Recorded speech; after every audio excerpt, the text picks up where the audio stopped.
ये video 9th class के उन स्टूडेंट्स के लिए जिनका कि चंद दिनों बाद सालाना बोर्ड का इम्तिहान है।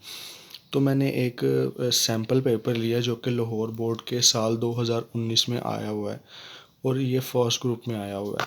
तो इस वीडियो में मैं आपको बताऊंगा कि आपने बोर्ड का पेपर किस तरह से अटेम्प्ट करना है या क्वेश्चन का आंसर कितनी डिटेल से लिखना है या किस तरह से उसको लिखना है कि आपको मैक्सिमम या फुल मार्क्स मिल सकें। अच्छा जी, तो इसका क्वेश्चन नंबर 2 हम सबसे पहले अटेम्प्ट करेंगे। क्वेश्चन नंबर 2 का पार्ट नंबर 1 में एक डेफिनेशन आई हुई है, डिफाइन कॉलम मैट्रिक्स। तो कॉलम मैट्रिक्स और उर्दू वाले जो तालिब इल्म देख रहे हैं, उर्दू में से बोलते हैं कालमी कालब, कालमी कालब। अच्छा, इंग्लिश मीडियम वाले वो बच्चे जिनके पास इंग्लिश मीडियम की बुक है उन्हें पेज नंबर 4 में भी इसकी डेफिनेशन लिखी हुई मिल जाएगी। लेकिन उर्दू मीडियम वाले बच्चों को पेज नंबर 5 पे जाना पड़ेगा, उर्दू मीडियम वाले बच्चों को। तो वहीं पे नीचे बॉक्स में ना सेकंड में उन्होंने लिखी हुई है, इस तरह सेकंड में करके लिखा हुआ है कालमी कालब, पेज नंबर 5 पे। ये उर्दू मीडियम वाले और इंग्लिश मीडियम वालों के लिए मैंने यहीं पे लिख दी है। आपने जब डेफिनेशन लिख ली, और कॉलम मैट्रिक्स वो होता है जिसमें सिर्फ एक ही कॉलम होता है। पेपर में क्वेश्चन आया हुआ है डिफाइन कॉलम मैट्रिक्स, लेकिन इसके साथ आपने एग्जाम्पल मस्ट लिखनी है। हम सपोज कर लेते हैं ए हमारे पास कोई मैट्रिक्स है और इसमें सिर्फ एक कॉलम है 1 2। इस तरह की बेशुमार आप ख़ुद से भी बना सकते हैं। एक मैट्रिक्स हमारे पास एम है, इसमें जो हमारे पास एलिमेंट्स हैं मैट्रिक्स के वो ए है और एक में 2 है। इस तरह के बेशुमार बना सकते हैं। तो मेरा ख्याल है कि ए काफ़ी होती है। सबसे ज़रूरी बात, आपने पेज के ऊपर इस तरह क्वेश्चन नंबर 2 लिखना है। जो पार्ट नंबर आप अटैम्प्ट कर रहे हैं वो इस तरह से लिख के उसका आपने एक टाइटल बना के फिर आंसर लिखना है और फिर उसका एग्जाम्पल का टाइटल बना के एग्जाम्पल लिख लेनी है। अच्छा जी, आगे हमारे पास दूसरा सवाल ये है कि find the transpose of the matrix, यानी इस मैट्रिक्स का हमने ट्रांसपोज फाइंड करना है। तो मैट्रिक्स हमें ये दिया हुआ है, बी इज़ इक्वल 5 1 -6 और ये स्क्वायर ब्रैकेट क्लोज है। तो हाँ, अब देखते हैं कि ये कैसे करें। आपने पूरी स्टेटमेंट लिखने की कोई ज़रूरत नहीं होगी, आपने बस इस तरह से एक लिख लेना है कि बी हमारा मैट्रिक्स है। अब यहाँ पे आपने लिखनी है ये सेंटेंस लिखना है, taking transpose on boards both side.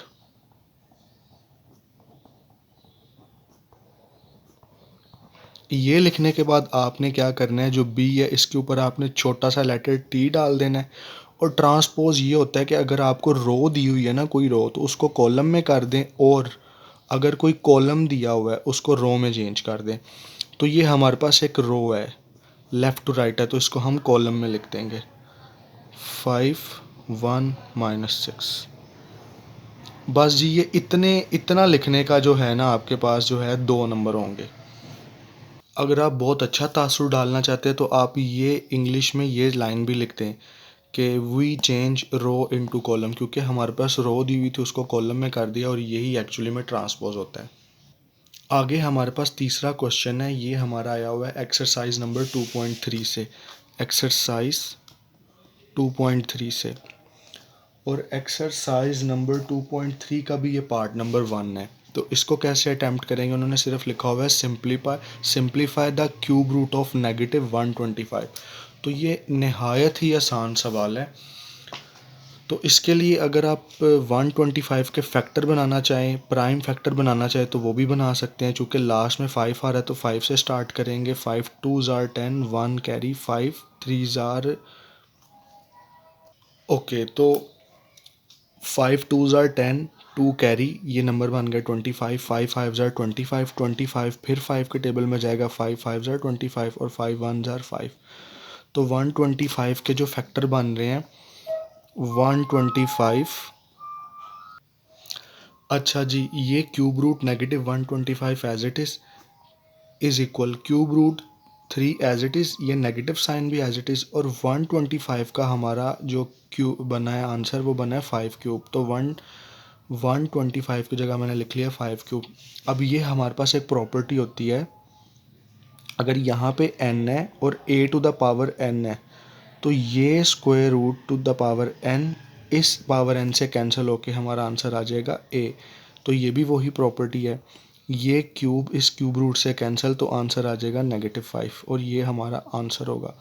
ये आपने कंडीशन साइड पे ज़रूर बतानी है।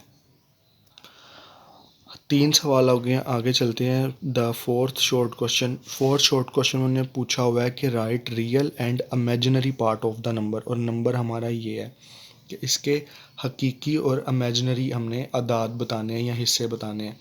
तो ये कैसे करेंगे? अच्छा, मैंने ये लिख लिया, बस आपने पेपर में इतना लिखना है, स्टेटमेंट लिखने की कोई ज़रूरत नहीं। तो आप इसको लेट कर लें। सबसे पहले कोई भी लेटर ले लें, मैं जेड ले रहा हूँ, Z is equal -1 + 2 iota.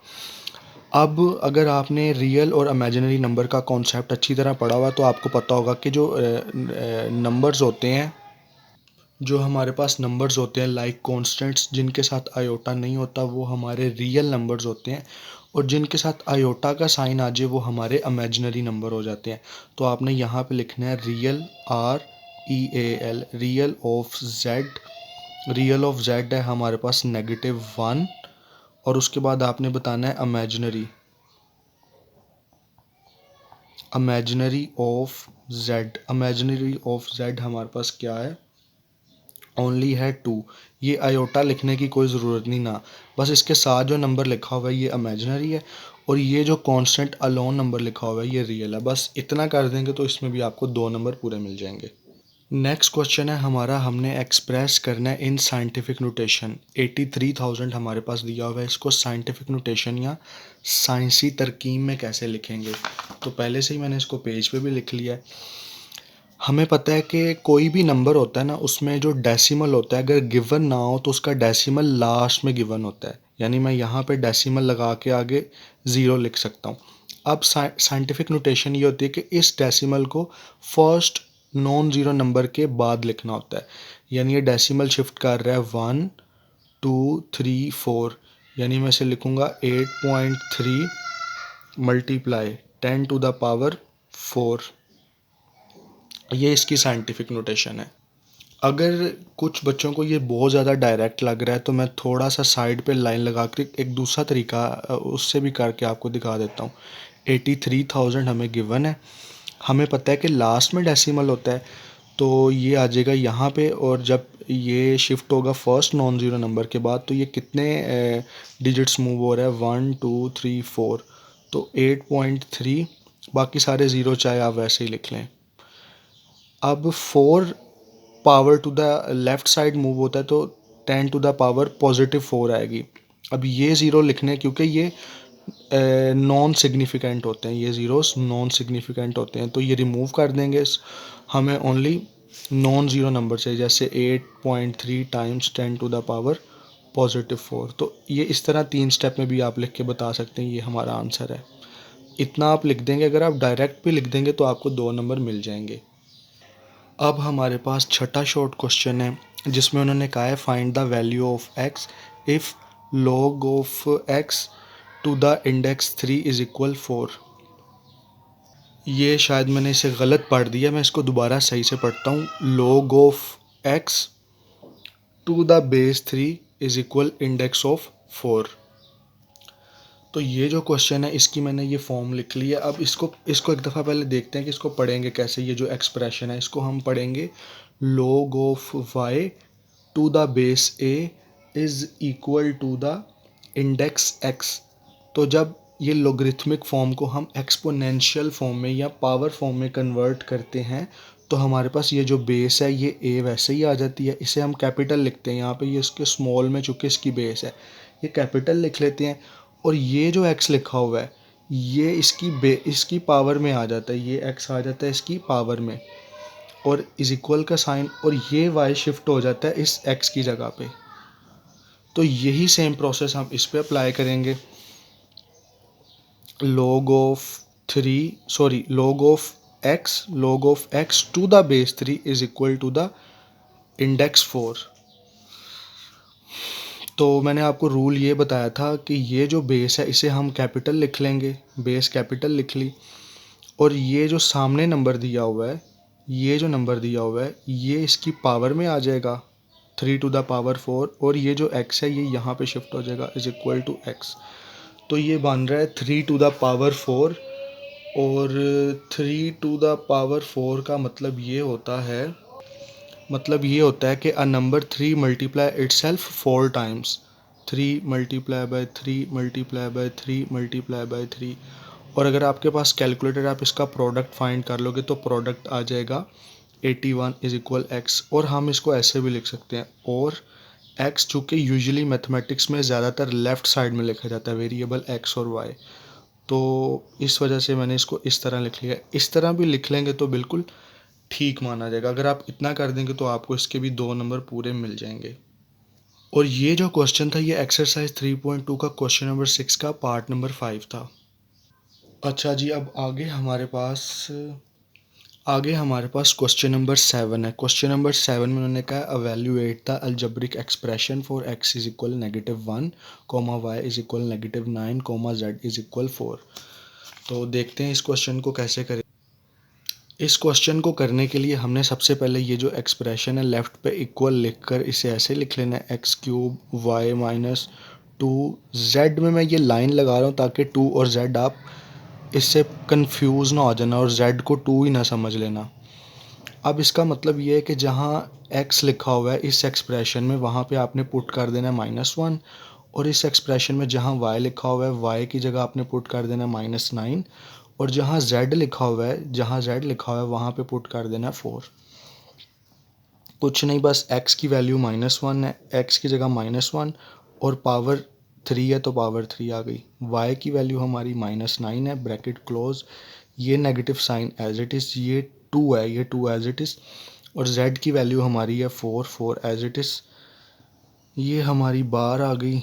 x की वैल्यू हमारी -1 है ब्रैकेट लगा के, और z की वैल्यू है हमारी 4। कुछ नहीं, बस इसको सिंप्लीफाई कर लेना है। हमें पता है कि नेगेटिव नंबर्स की पावर अगर ओड हो तो आंसर में नेगेटिव साइन ज़रूर आता है, और 1 टू द पावर 3 हमारे पास 1 नहीं आएगा। Multiply by -9 minus 2 bracket 4, 2 bracket 4 का मतलब होता है 2 मल्टीप्लाई बाय 4, तो ये हमारे पास आ गया 8 ओवर, ये आ गया हमारे पास -4।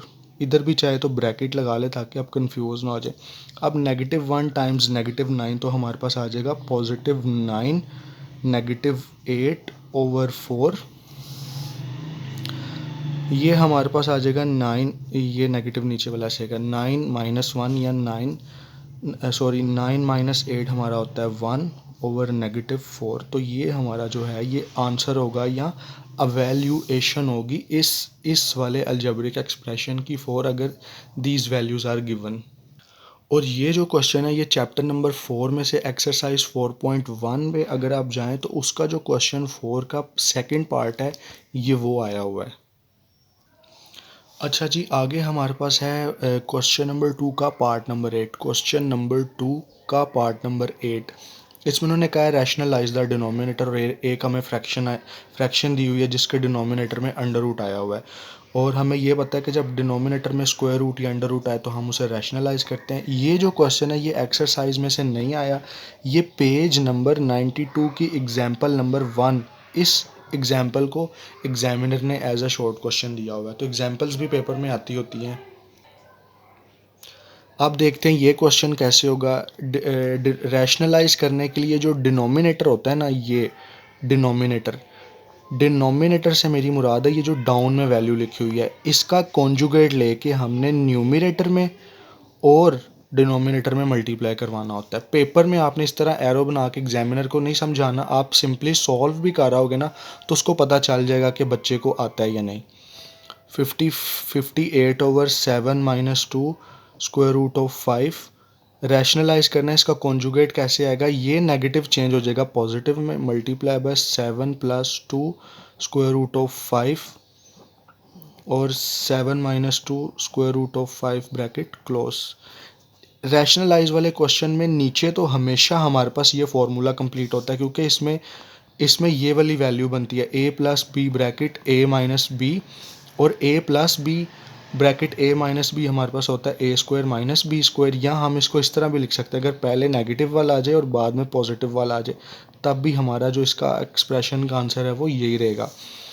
तो इसमें a जो है वो हमारा 7 है, तो इसका मतलब है 7 स्क्वायर आएगा माइनस, और b जो है वो हमारा 2 स्क्वायर रूट 5 है, 2 स्क्वायर रूट 5 इसका स्क्वायर ले लेंगे, और जो हमारा न्यूमरेटर है वो हम ऐसे ही लिख लेंगे 58 bracket 7 plus 2 square root of 5।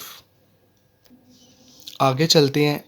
Numerator हमारा, न्यूमरेटर से मुराद ये जो ऊपर ये जो बट्टे बार के ऊपर वैल्यू लिखी होती है, और 7 स्क्वायर हमारा होता है 49 माइनस 2 स्क्वायर रूट ऑफ 5 को आप चाहे साइड पे भी सॉल्व कर लें, तो ये 2 के ऊपर भी स्क्वायर आएगा और स्क्वायर रूट ऑफ 5 के ऊपर भी स्क्वायर आएगा। तो 2 स्क्वायर रूट 5 को जब हम सॉल्व करें तो 2 के ऊपर भी स्क्वायर और स्क्वायर रूट 5 के ऊपर भी स्क्वायर, ये स्क्वायर स्क्वायर रूट से कैंसिल और 2 का स्क्वायर 4 होता है, ये 5 एज इट इज़ 4 इंटू 5 हमारा आ गया 20। तो जहाँ लिखा हुआ था 2 स्क्वायर रूट 5 होल स्क्वायर वहाँ मैंने 20 लगा दिया, और न्यूमरेटर हम वैसे ही लिख लें। ये जो हमारा न्यूमरेटर वाला सारा फंक्शन है ये तो हमने वैसे ही कॉपी कर लिया, और 49 माइनस 20 किया तो 29 आ गया। अब यहाँ पे हमारा डिनोमिनेटर में से स्क्वायर रूट एलिमिनेट हो गया, ख़त्म हो गया, गायब हो गया। तो कुछ बच्चे अगर यहीं तक भी स्टॉप हो जाए ना, तो जो एग्जामिनर है या पेपर चेकर है वो इसको करेक्ट आंसर मान कर 2 नंबर अलॉट कर देता है। लेकिन अगर आप वाकई इसको सिंप्लीफाई करना चाहते हैं, आपको पता है कि 29 के टेबल में अगर 2 टाइम्स हम करें तो 58 से उसकी कटिंग होती है, 29 टाइम्स 1 और 29 टाइम्स 2 58 होता है, तो कटिंग करके यहाँ पे 2 आ रहा है और ब्रैकेट में 7 प्लस 2 स्क्वायर रूट ऑफ 5। ये आंसर, ये दोनों आंसर ही एक्सेप्टेबल हैं, ये भी और ये भी। तो आपने इस तरह करके लास्ट में एक लाइन लगा देनी है, जिसका मतलब यह है कि ये क्वेश्चन यहाँ पे ख़त्म हो गया, और इससे एक बड़ा अच्छा तासुर पड़ता है पेपर में। इस तरह से सफाई से अगर आप करें तो मेरा नहीं ख्याल कि एग्जामिनर आपके कहीं पे उसे लगेगा कि वो आपके नंबर काटे। अच्छा जी, क्वेश्चन नंबर 2 का लास्ट पार्ट है, पार्ट नंबर 9। इसमें उन्होंने कहा है कि इस क्वाड्रेटिक इक्वेशन को फैक्टराइज करना है। ये जो फैक्टराइज वाला सवाल है ना, ये आमतौर पर मैंने देखा और ख़ुद ऑब्ज़र्व भी किया है कि ये बच्चों को टफेस्ट क्वेश्चन लगता है, और इवन के फर्स्ट ईयर के बच्चों को भी फैक्टराइजेशन नहीं करने आती। तो इसमें मैं सिर्फ इसका सोल्यूशन बताऊँगा, मैं आपको ये नहीं सिखाऊँगा कि हम किस तरह से फैक्टराइजेशन करते हैं। लेकिन फिर भी मैं कोशिश करता हूँ कि आपको थोड़ा सा एक्सप्लेन कर दूँ कि ये क्वेश्चन होगा कैसे। पेपर में ना आपने कोशिश करना है कि इस तरह का कैसियो का साइंटिफिक कैलकुलेटर ले जाना है, और फैक्टराइज करने के लिए यहाँ पे जो एक्स स्क्वायर की टर्म है इसको हमने लास्ट कांस्टेंट से मल्टीप्लाई करवाना है। 24 टाइम्स 21 अगर करें तो 504 आता है। अब ये जो मिड टर्म दी हुई है, असल में हम फैक्टराइजेशन में करते हैं mid term breaking. Mid term breaking का मतलब है ये जो मिड में नंबर लिखा होता है ना, -65, इसको 2 पार्ट्स में लिखते हैं। तो अब ये ढूंढना थोड़ा सा टफ काम है। अच्छा जी, मिड टर्म के 2 नंबर कैसे ढूंढते हैं? पहले तो आपने ये कर लेना है कि 24 टाइम्स 21 करके हमारे पास 504 आ रहा है। अब ये जो मिड में नंबर दिया हुआ है ना -65, इसको इस तरह से 2 हिस्सों में ब्रेक करना है कि वो जो 2 नंबर्स हमारे पास नए आए, 65 को सॉल्व करके 2 नए नंबर्स आए, उनको प्लस या माइनस अगर करें तो हमारे पास यही नंबर आए -65, और अगर हम उन्हें मल्टीप्लाई करें तो हमारे पास ये नंबर आए 504। तो वो हमारे नंबर्स मैंने डायरेक्ट ही सॉल्व करके लिख दिए। -56 और 9 है, क्योंकि -56 और -9 इन दोनों को प्लस करें तो हमारे पास -65 आता है, और इन दोनों नंबर्स को मल्टीप्लाई करें तो हमारे पास +504 आता है। तो मिड टर्म ब्रेकिंग में हमने -65 की जगह क्या लिखना है, वैसे इक्वल का साइन आ जाएगा 24x² -56x नेगेटिव, दूसरा फैक्टर है हमारा 9x प्लस 21, यानी यहाँ पे हमने इस 65 को ब्रेक किया है। और अगर आप इन दोनों को दोबारा सॉल्व करें तो हमारे पास -65 आता है। चाहे तो मैं कैलकुलेटर पर भी चेक करवा देता हूँ। -56 प्लस ब्रैकेट -9 ब्रैकेट क्लोज, तो हमारे पास -65 आता है। हमने -56 और -9 को ऐड किया तो हमारे पास -65 आ रहा है। अब कुछ नहीं, और आगे जब ये फैक्टर बना लिया आगे क्वेश्चन ऑटोमेटिकली सॉल्व हो जाता है। अब ये हमारे पास फर्स्ट टर्म है, ये सेकंड टर्म है, इन दोनों में कॉमन हमारे पास क्या आ रहा है, इन दोनों में हमारे पास कॉमन आ रहा है 8x, तो 8x को कॉमन ले लेंगे। ब्रैकेट 8 टाइम्स 3 होता है हमारे पास 24, और यहाँ पे स्क्वायर और यहाँ पे पावर 1 है तो x एक इसके साथ आएगा। -8 टाइम्स 7 होता है 56, x चूँकि पहले ही बाहर आ गया माइनस। अब यहाँ पे 9 और 21 में क्या कॉमन है, वो कॉमन है 3, तो मैं -3 कॉमन ले रहा हूँ। -3 का मतलब है ब्रैकेट के बाद ये टर्म पॉजिटिव हो जाएगी, +3x, और ये पॉजिटिव थी तो ये भी नेगेटिव हो जाएगी। 3 टाइम्स 7 होता है हमारे पास 21। जब आपने इस तरह से बनाना ना, तो एक बात का हमेशा ख्याल रखना है कि ये जो ब्रैकेट्स हैं ना, ये ब्रैकेट्स हमेशा सेम होनी चाहिए, 100% साइन तक सेम होने चाहिए। ये दोनों वैसे भी सारे एक्सप्रेशन में सेम है, तो इस सारे को कॉमन लिख लेते हैं 3। तो इस सारे को कॉमन लिख लिया, 3x-7, 3x-7 कॉमन लिख लिया, और ब्रैकेट के अंदर हमारे पास आ गया 8x-3। अब मेरा ख्याल है कि मैं वीडियो को यहीं पे एंड कर रहा हूँ। ये मैंने क्वेश्चन नंबर 2 जो है, इसके पूरे 9 के 9 पार्ट किए हैं, और शायद मैं अगली वीडियो में इसके बाकी पार्ट्स अपलोड करूँ।